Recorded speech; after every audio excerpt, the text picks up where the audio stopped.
March 18th, 1937. School children in New London, Texas, were about to leave class for the day. 13 minutes before the last bell, 293 of those students had fallen victim to the worst school tragedy in American history.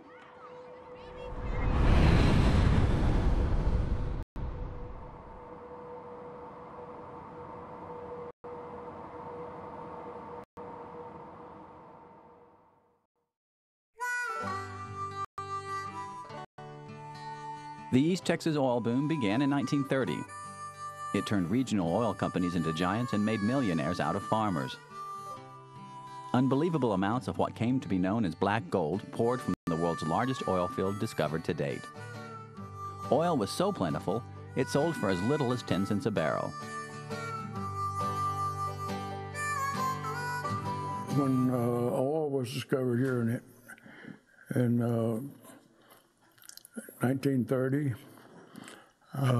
it changed everything. People come in by the thousands, you know, just overnight everywhere.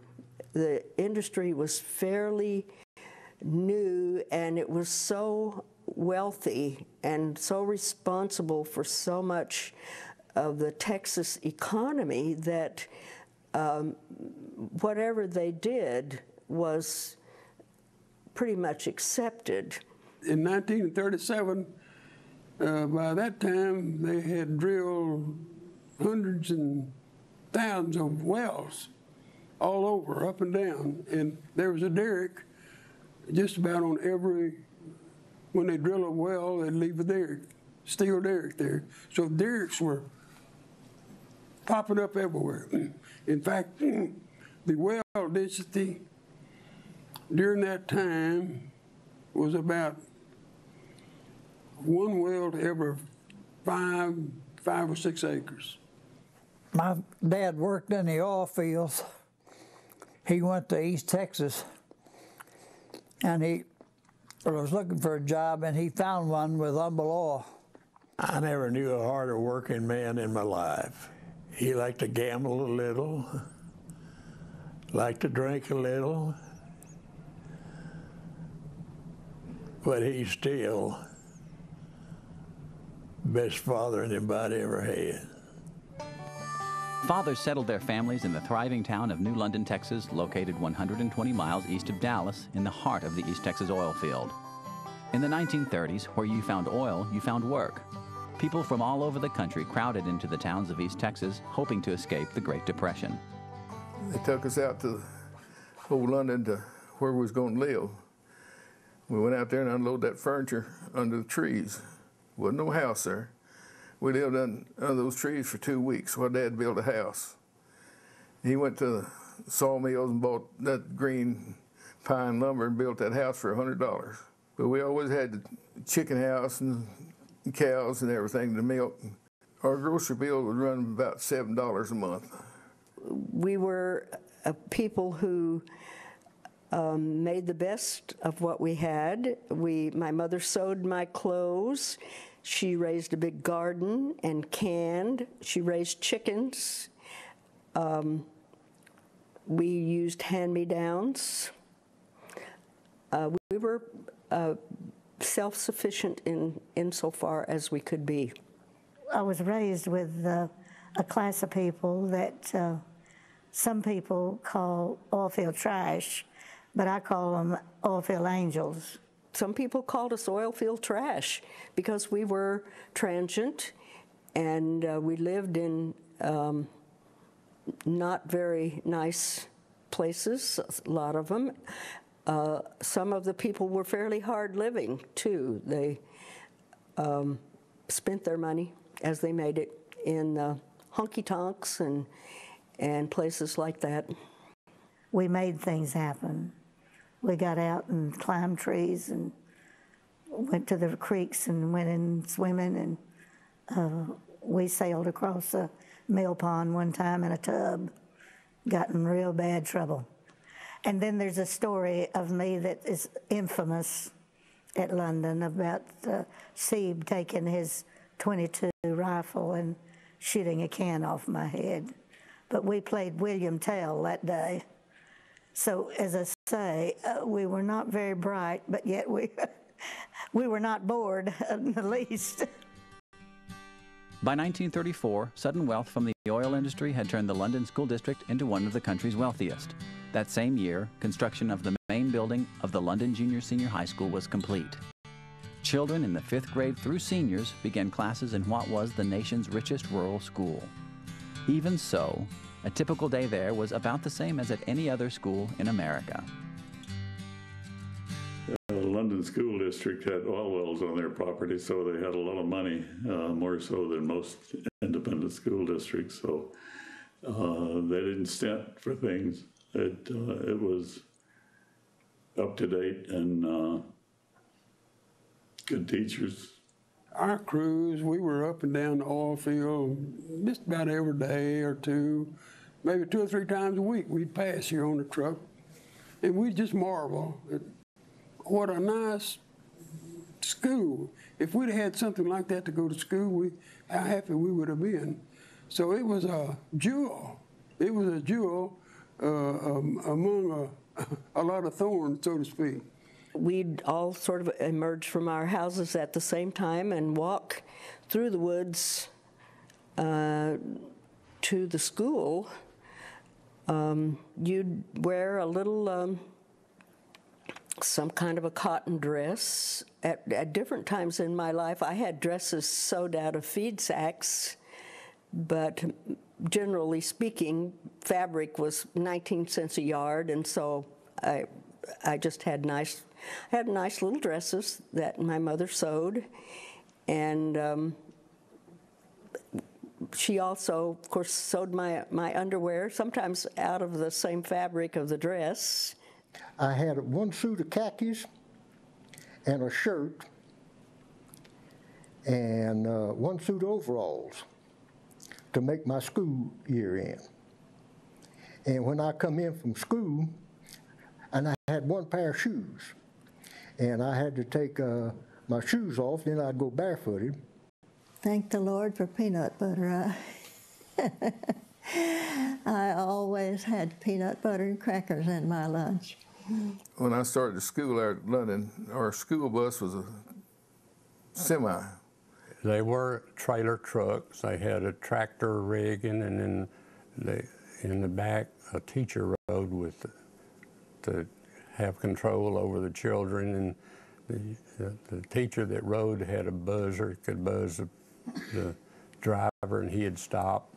They might throw somebody off or let them off, or they might get to walk home. Mr. Shaw, of course, was the superintendent, and he was an older gentleman, and I always respected him, and he was always very friendly. He was a kind person, and I know that he always did the best that he thought was the best for the school. Mr. Wagner was principal in the junior high school side, and I remember him because he was so big. He was at least 6'4" or 5", and he was a pretty much man. Of course, I looked up to him pretty regular. I spent a lot of time in his office, but he never did give me a whipping. That's back when they didn't mind whipping them. But I never did get a whipping in there. But I knew if I did anything get a whipping, my dad's going to give me another when I got home. There was a lot of us that always gathered around the entrance to the school, and there was a piece of pipe there that we would put our foot on and work up and down. And I can't remember who the girl was, but there was a girl, and she said something about, would I pull that piece of pipe back up? And I reached down and pulled it up, but didn't stay. Went back down, and I just thought one of the maintenance crew would come along and take care of it. There's a hole right in front of my homeroom down there that went down in that, just a hole down into it. And I'd been under that building, but you couldn't smell anything. Natural gas didn't have a smell to it. That building was not designed for the type of heating system it had. The venting in it, they say, was only adequate for a small house. Only had 2 on the north side and 2 on the south side. And that would have been sufficient for that building if it had the piping and all the stuff run underneath. By the afternoon of March 18, 1937, many of the students had already left the campus to attend a scholastic meet in nearby Henderson. Still, it's estimated that approximately 600 teachers and students remained on campus. It was a pretty day, and it was kind of cool. And everybody was high spirits because it was going to be a long weekend. County meet was going on. Everybody was going to be participating in curricular activities at Henderson. The teachers were not doing anything terribly serious. Some of them they'd read you stories, or we would check out books, work on homework, and so that was it was a relaxed day. Everybody had somebody that they liked, you know, of opposite sex. Or some did, and they wouldn't admit it, but I did. But I wanted to sit behind this little girl, and I asked the girl to sit in front of me if we'd change seats. She did. The one thing that I remember that particular day was my homeroom teacher was Laura Bell, and sometime earlier in the day, she had made a remark that her eyes were burning. Half a dozen of the girls complained about nausea during the day. And we just called them sissies. We were looking forward to getting out of school early that day. And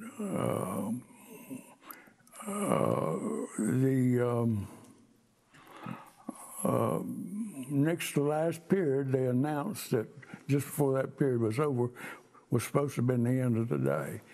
They decided that we'd go ahead and with our regular schedule and not cut that last class. I went on the normal class schedule, which put me in the study hall in the last period of class. I got a book from the bookcase there, and it was Moby Dick. And I was sort of slumped down in the chair reading this book, and I just happened to remember looking up at the clock. Of course, it was a little after 3 in the afternoon, and we were on the second floor. I was on the second floor, right above the shop. No one knows exactly how long natural gas had been accumulating in the unoccupied space under the west side of the building. In the shop, as instructor Lemmy Butler was preparing to wrap up class, Burton Barber looked over and saw a classmate welding together some pieces of pipe. At that exact same moment, he saw Mr. Butler plug a sander into a wall socket next to an open door which led to the empty basement. The time was 3:17. A kid was doing something with an acetylene torch, and he liked just a little bit being through, and then he had to relight it. And just as I sat down in my seat, I looked out the window, and that's when it hit. It's like you might snap your finger. It, boom. When he went back to light it that second time and touch up that, he thought when he was dying, he said, I did it all. If I hadn't lit that torch a second time, this wouldn't happen. And that was his dying words. In a single moment, now frozen in time, the school filled with students and teachers had been reduced to rubble. The force of the explosion lifted the red tile roof into the air before it crashed down. Almost nothing remained intact where the once massive E-shaped building had stood. Well, my first thought was that the world had come to an end. That's how catastrophic it was. Different people have had different impressions of what they thought might be happening at the time, but I would say that the rumbling was so big and the room shook and the windows fell out, the building started to cave in, and we went to church a lot, and I remember the preacher he was kind of a hellfire and brimstone preacher, and he would preach about the end of the world and so forth, and that is frankly what I thought was happening. I thought, because outside you couldn't see anything. There was just debris flying through the air. It's a big blast. It hurt my ears so badly. I started to cry. And so then all of a sudden I looked up and I saw these big boulders coming down, hitting cars, like big rocks. And then I looked up again, there was a tree and it had a leg in it, and it petrified me. Then I looked up again, there's no school. School's all gone. Now, what it done, I didn't hear anything, no noise, no nothing. It just, and I don't remember hearing a thing. I guess I was too scared to hear it. It got real quiet, and I could hear some moaning and groaning around me close by. And then all of a sudden I heard this adult screaming. It was a woman, high-pitched woman's voice screaming. And she screamed and she came closer to me. And she stepped on this plaster and she fell in with me. And when she did, this dust was on everybody. It's just a cloud of dust. And she saw I was alive, and she reached down her hand and pulled me out of the hole. I could move one hand. I just barely get it up my face. I could feel, I guess it was the blood and griming, and couldn't hardly breathe. I was looking directly at the building when it happened.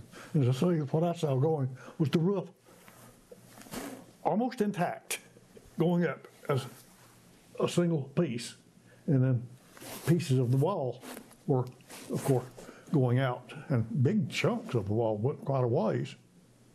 And then, of course, the roof came right back down on top of it, crumbling into pieces as it did. And then, amazingly, people climbing out of that. We couldn't see our hands in front of our face, so everyone groped their way over to the window and climbed out the windows, which was made easy by the fact that the glass was all blown out of the windows. The roof of our room just came in and laid down, laying a big sheet on top of the desk, but I was not hurt because I was in the aisle. And I crawled from there out to where the windows had been, and of course the windows were gone. It was not a full second story. It was about a half of a second story because it was built in the ground. And I jumped from there to the ground, but of course there were all kinds of concrete blocks and various things on the ground wasn't flat like it had been. I remember hitting that ground when I come down them long steps, and I run broadside into a car because I couldn't see it. And when I got outside, I just started running because I was still in this blinding dust. And when I finally got out of the dust and turned around and looked, I saw the school. It was just a pile of rubble. I saw some of them stand there, just look at it for a while. I've heard people tell about running to get under their desk. 2 or 3 stories about running to get under the desk. Man, you don't run very far, just snap your fingers, and that's my part of it. Hearing the explosion, and a few minutes later finding out what it was, and then a few more minutes actually seeing what was left was the most, that's what sticks in your mind. Survivors who described the confusion in the first moments after the blast confirm what others saw and heard. Dazed and injured students were in a state of shock that kept many from realizing the seriousness of their own injuries. As classmate began to help classmate, the rescue effort began before help ever arrived. Then the air began to clear a little bit, and people started to come. I know the across from where I was this old gym, and they were having a PTA meeting there, and the door flew open, and people started bursting out. As I moved towards the gymnasium, just back of the building, there was people coming out of the gymnasium.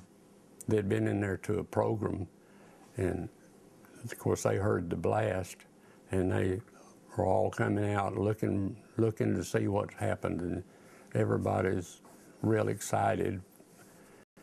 I was just more or less lost because I had been conscious the whole time.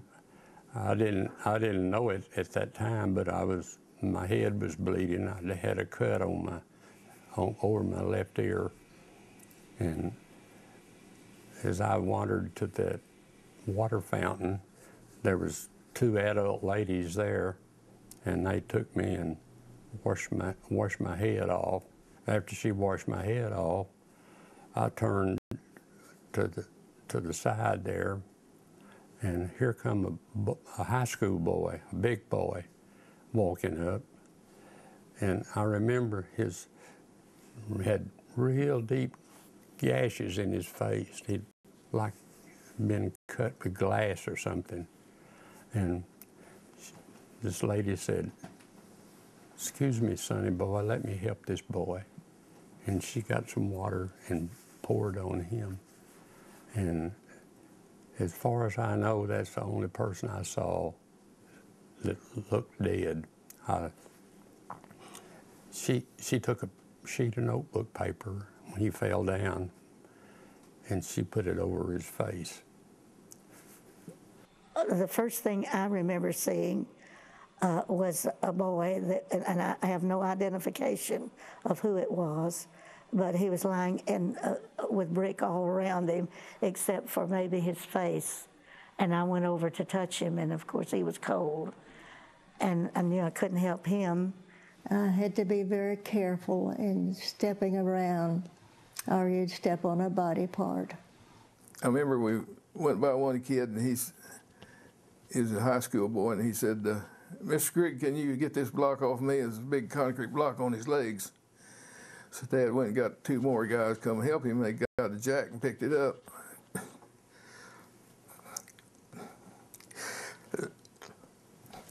And he died right there.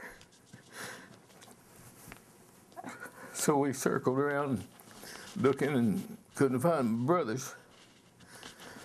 My clothes were torn on the back, off of me in the back. Somebody, I don't know who it was, somebody caught me and pinned my dress up in the back.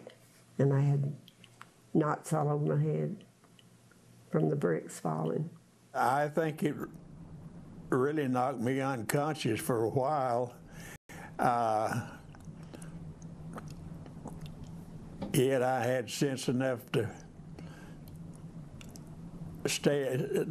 to go to the shower, but I don't think I really came to until the water was cold, and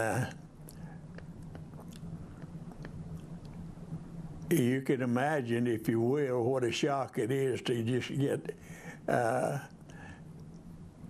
into a cold shower without it being heated. But that's what I did. Anyone close enough to hear the explosion began to make their way toward the cloud of dust they saw above the school. Oil field workers joined parents and friends digging through the concrete and steel. Marvin Dees, now a retired engineer, was 21 years old and working on a nearby oil lease when he heard the blast. He and his crew rushed to the school. When I arrived, they had already laid out quite a few bodies around the perimeter, around this south side, and also around the front. And there were ambulances, bread trucks, just any kind of vehicle that they could load bodies in. Of course, the highway was blocked off, and it was just vehicles and trucks and all kinds of equipment was all up and down the road here. And they set up floodlights long out in this area to light up the whole area. And the bodies were lined up, say over on this side, all along here and over here is where I saw them when I first got there. And they were still we were taking some out, or different ones were taking bodies out and laying them along. And of course they were picking them up and taking them to the morgues or hospitals. See, this shows you the space underneath there was where the gas collected. And of course, this is where, right under here was where most of everything went up. A little bit, this structure back here was still standing, and back over there. The decision to stay and help just sort of came naturally. I don't recall putting any thought into it. We just stayed there. There were three, especially, that I was working with. My brother, older brother, William G. Moore, and then a friend, A.D. Thomas. And he said he waked up lying on a pile of rubble. He had a small cut on his forehead, but other than that, he had no injuries at all, and everyone else in his room were killed, which is kind of hard to understand. We pitched in knowing that there bound to be some bodies or survivors out there somewhere. We just were, you would see someone with a leg or an arm sticking out, and you try to uncover them and get them to a safe place. And I've thought since that we might have done some damage in moving people that were seriously injured, but we didn't know any better at the time. There was no organization at all. But after a few hours, they had put up a public address system, and someone was in charge and kind of started directing. There was a truck passing through that it was loaded with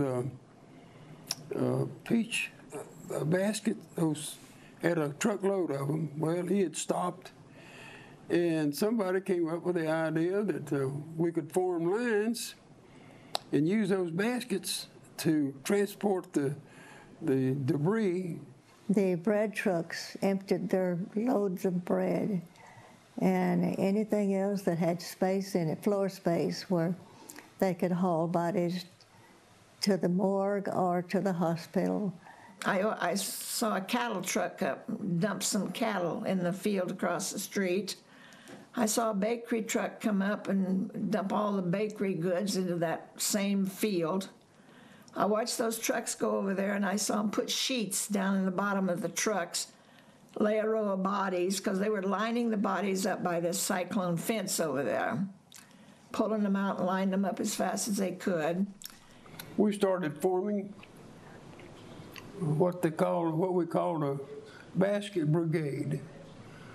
You know, double lines, and we were passing the baskets from where they were loading them up on, it's kind of in the center of the building, or what was the building, out to the outer edge, and we just passed the baskets along full of the debris, and they would dump it, and then another line would pass the baskets back to where they were loading them.